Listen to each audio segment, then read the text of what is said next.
이게 화이자에서 개발한 백신입니다. 그런데 이 코로나 백신은 전 세계에 4명 중 하나는 2022년까지 못 맞을 가능성이 있다는 보고서가 나왔습니다. 2022년이면 내년이 2021년이잖아요. 후년이 2022년입니다. 결국은 내후년까지도 코로나 백신을 못 맞는 사람들이 나온다. 이런 얘기예요. 이게 미국의 존스 홉킨스 대 공중보건대학원 연구진이 이 같은 전망을 내놓았는데요. 야, 이 전망을 보니까 무섭습니다. 자칫 잘못하면요, 백신도 못 맞고 죽는 사람이 부지기수로 나올 수 있다는 그런 예측까지 가능해지게 되는 거예요. 세계 인구의 15%를 차지하고 있는 부유한 나라들, 그 부유한 나라들의 코로나19 백신 개발 유력사가 포함이 되어 있습니다. 그러다 보니까 13개 유력 개발사가 생산할 예정인 백신의 절반 이상, 그것도 51%를 인구 15%가 점유한다는 이야기예요. 가져간다는 이야기예요. 51%. 이미 사전 주문을 마친 상태예요. 그렇게 되면 나머지 49%를 가지고 인구의 85%가 나누어서 맞는다는 이야기잖아요. 와, 이거는 충격 중에 충격이라는 거예요. 결국은 부자 나라는 코로나19를 맞을 수 있지만 가난한 나라는 이 코로나19의 백신조차도 맞지 못한다, 이런 이야기잖아요. 야, 참 심각한 수준이라고 지금 보입니다. 로이터 통신이 보도한 걸 보면요, 미국 등 13개 백신 제조업체로부터요 75억 도스, 1도스는 1회 접종 분량입니다. 이것을 거의 선주문을 했습니다. 75억 도스. 이 75억 도스 중에 일본, 호주, 캐나다 여기가 10억 도스에 10억 회분이에요. 10억 회분. 그러니까 부자 나라는 맞을 수 있는데 가난한 나라는 못 맞는다, 이런 얘기입니다. 가난한 나라는. 더 심각하게 느끼는 건 여러분, 사실 대한민국이잖아요. 지금 대한민국은 어떻게 될 것이냐, 백신을 맞을 수 있을 것이냐, 여기에 대한 두려움들이 점점 커지고 있습니다. 이 그래프가 이제 조금 바뀐 내용이에요. 4,400만 명 분을 지금 정부는 확보를 했다, 이렇게 이야기를 합니다. 이것도 100%가 안 돼요. 100%가. 국민이 5천만 명이 넘는데 4,400만 명 분을 만약에 확보를 했다면, 여러분, 이게 참 웃긴 게요. 여러분, 이렇게 되면 이거 누가 먼저 맞을까요? 누가 먼저 맞을까요? 기본적으로 정부야 그렇게 하겠죠.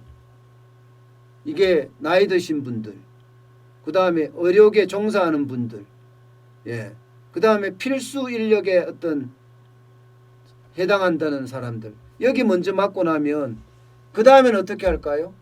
이제 돈으로 할 거예요. 돈으로. 결국 부자는 맞을 수 있다는 이야기예요. 부자는 맞을 수 있다. 게다가 양도 이게 아직까지 아무도 예상을 못해요. 아스트라제네카 계약 완료했다고 하지만 이게 내년 2월이나 3월, 이때도 FDA가 승인이 나야지 들어올 수 있는 양입니다. FDA가 승인이 나야지. 그것도 1,000만 명분 뿐이에요. 1,000만 명분. 화이자하고는 올 12월에 계약 체결 계획입니다. 아직 체결이 안 됐어요. 이것도 1,000만 명분인데 아직 멀었어요. 어떻게 될는지 몰라요. 존슨앤존슨 얀센과도 계약을 1,000만 명분, 400만 분 지금 계약을 할 예정입니다. 이것도 할 예정. 모더나하고도 마찬가지 내년 1월에 계약할 예정이에요. 그 다음에 코백스 퍼실리티, 이거는 이제 쉽게 말하면 국제 공동 프로젝트라고 해야 되나요? 백신을 공동 구매하는 거. 여기서도 1,000만 명분. 이거는요 생각보다가 들어오기가 쉽지가 않을지도 모릅니다. 이렇게 되면 여러분 우리도 마찬가지가 되는 거야. K방역은 성공했다고 자랑을 엄청 했는데 백신은 늦게 맞아서 우리 국민의 생명과 안전은 더 위협받을 수밖에 없는 지금 그런 상황으로 무대에 몰린다는 거 아니겠어요? 참 답답합니다. 진짜 답답해요. 아니 오죽했으면 존 홉킨스대 그 공중보건대학원 연구진이 이야기한 걸 보면요. 세계 전체 인구의 25% 정도는 접종을 받지 못할 거다. 내후년까지.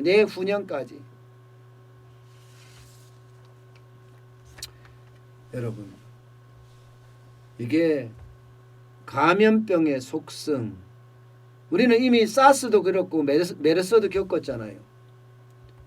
그러면 그때 사스 때 어떻게 했는지 또 우리가 메르스 때 어떻게 했는지를 교훈 삼아서 이게 전략적으로 움직였어야 돼요. 우리가 개발할 수 있는 부분, 국가 프로젝트로 해서 백신을 개발하고 치료제를 개발하는 프로젝트를 하나 만들면서 말입니다. 지금도 저는 늦지 않았다고 생각해요. 지금도 늦지 않았다고 생각해요. 그래서 정부가 자금을 집어넣고 또 각 회사에 있는 아주 유명하다는 사람들 다 모아요. 모은 다음에 각각이 전부 다 백신을 개발하고 치료제를 개발하게 하는 겁니다. 거기에 비용은 정부가 다 되는 거죠. 그런 다음에 개발이 끝났어요. 그러면 각사가 그 기술을 가져가게 하는 겁니다. 각사가. 그런 다음에 거기서 정부가 투자한 돈은 회수할 수 있거든요. 이런 국가 프로젝트를 시작을 해서 국민의 어떤 생명과 안전을 먼저 지켰어야 합니다. 만약에 그런 능력이 없다면 화이자나 모더나나 가서 진짜 다리라고 붙잡고 늘어지면서 우리 국민과 생명의 안전을 지켜야 된다 해서 백신을 확보했었어야 돼요. 1차 재난지원금 14조 3천억 원, 2차 재난지원금 7조 8천억 원, 3차 재난지원금 지금 3조 플러스 알파라고 하잖아요. 이렇게 돈을 뿌릴 것이 아니라 그 돈에 1조만 해도 우리 국민의 어떤 백신을 확보할 수 있는 돈이에요. 그중에 한 몇천억만 국가 프로젝트로 수행을 해도 그 연구 결과는 계속 남아서 각사가 가져가서 공유할 수 있습니다. 왜? 왜 안 했을까? 왜 안 했을까? 이렇게 생각하면 여러분 갑자기 울컥해지네요.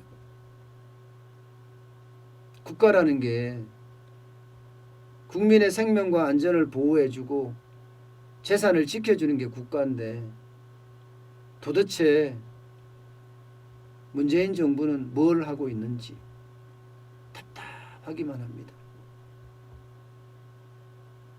결국 여러분 우리 국민들의 생명과 안전은 스스로 지킬 수밖에 없다. 이게 결론입니다. 그 어떤 때보다가 자기 방역에 충실하시고요. 또 밀폐된 곳이나 밀집된 곳에는 가지 마시고요. 또한 가족의 건강을 최대한 여러분 지키시기 바라겠습니다.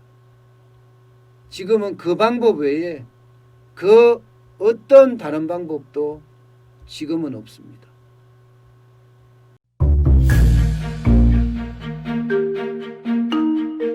세종대왕과 샤넬 넘버5, 벤츠 자동차의 최고급 기종인 마이바흐의 공통점을 아시나요? 바로 침향입니다. 침향이란 동남아시아에서 자생하는 침향나무가 상처를 입었을 때 스스로를 보호하기 위해서 분비시키는 침향나무의 진액입니다.